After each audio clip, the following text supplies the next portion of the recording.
Well, now he's done my speech. I was on the way over here with my girlfriend, and my girlfriend's known me since I was 11. So she's seen me in various aspects of life, and she's saying, well, now this is really exciting. What's it like being asked to talk all over the place? I said, well, to me, it's a little bit like being asked to sleep with the Queen of England. She said, what's that? I said, it's an honour and a privilege, but I don't think many would be brave enough to do it.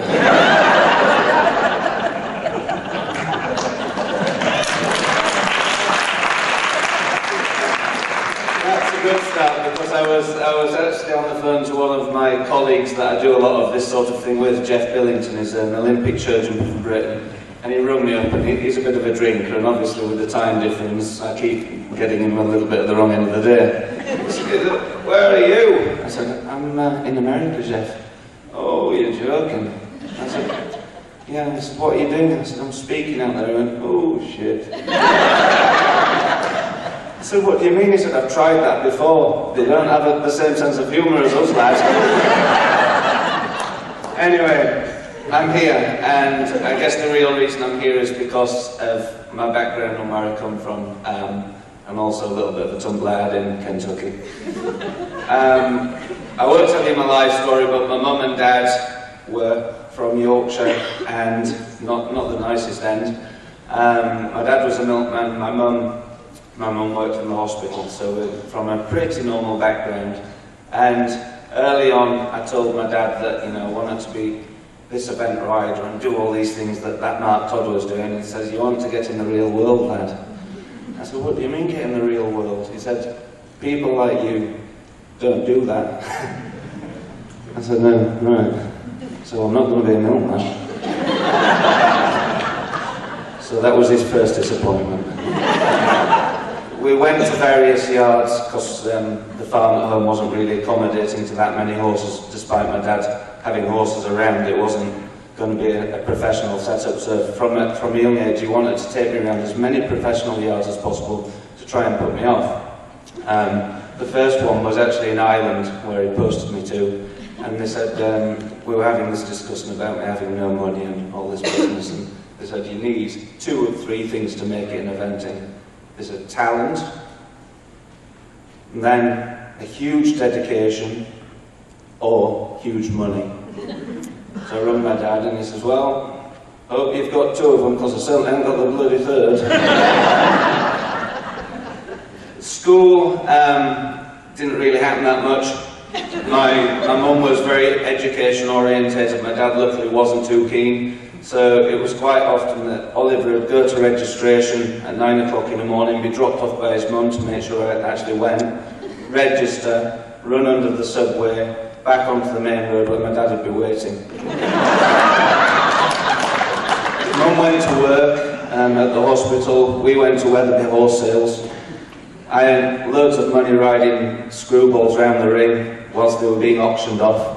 My dad had dropped me off at 3:10, I'd go back under the subway, get into my school gear, up the school drive and get into my mum's car. And she used to go, oh look, your dad's there. You had a good day at school here? Oh, fantastic, thank you. Lots of cash. So it was fairly clear that I wasn't going to stick in school for much longer. I managed to do my exams, don't know what my results were, and I went back for them. And then got my first official job at Christopher Bartles, who was, at the time obviously, he'd won badminton and been a hero in the dressage world for the British lot. I did 6 months there. Well, I actually did 5. He took me on for 6, but it wasn't really meant to be. I was quite wild and burnt the student accommodation down at the Yorkshire Riding establishment. That was my first candlelit dinner. No one told me that candles and curtains weren't too good. From that point, he said that it'd probably be a good idea for me to go to the local bed and breakfast and stay there. So I went down to the local bed and breakfast, and I was put in there with a Czech guy called Jarda Hatler, who many of you may have met. He's done 2 Olympics now, eventing, and become a very successful Czech rider. And to start with, Jarda did not speak a word of English, and obviously mine isn't the best either. and we got put in a room together. Twin beds. I'm not that good at dressage.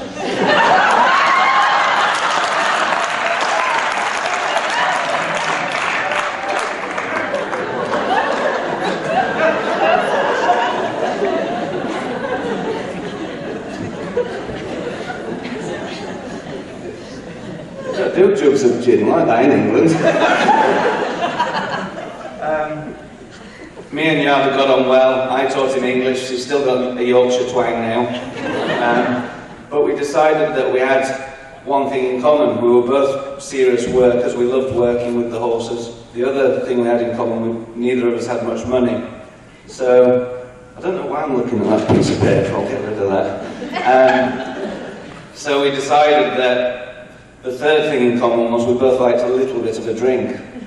So we scrimped and scraped our money together, went down the local Spa shop and bought the biggest, cheapest bottle of whiskey you could ever see. And on a night, we'd give each other a little bit of a drink just to celebrate surviving a day's work at the Bartle establishment. This went on for sort of months and months because the student accommodation wasn't rebuilt yet. And one day I came back and Yarda's English was progressing and he was very, very cross with me. And I said, "What's wrong?" He said, "Oliver, drink whiskey, no Yarda." And sure as heck, the whiskey bottle had gone down. Now, I hadn't been stealing it, but he was convinced, and Yarda still can kill people with his looks, being Czechoslovakian. This went on for night after night, and he was positive I was robbing this whiskey off him that he'd so proudly put his last bit of money into. Mrs. Beattie used to give us breakfast and she used to feed us a lovely evening meal, and Yarda was convinced it was me stealing the whiskey.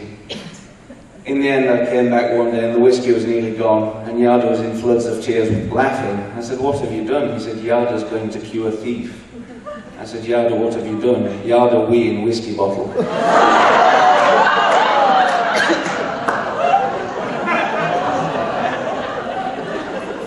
Yarda's done what? He said, "Now your turn."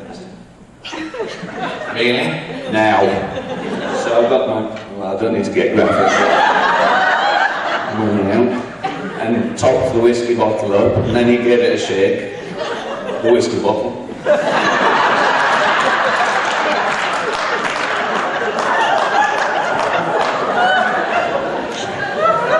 And he marked with a pen on the back of the bottle the level of the whiskey.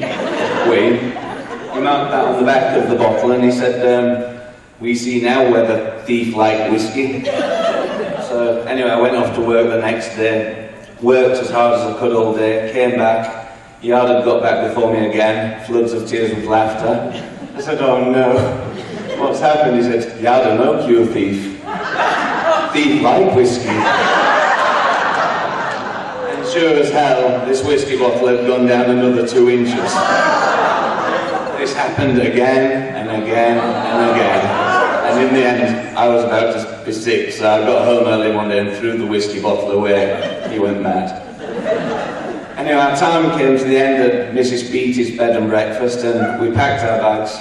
We came down the stairs, and the 98-year-old lovely lady that had fed us and looked after us said, "Boys, it's been wonderful having you. I've just got one confession." I thought, oh no. She said, "I knew you loved that whiskey, so I've been putting a bit in your trifle every night."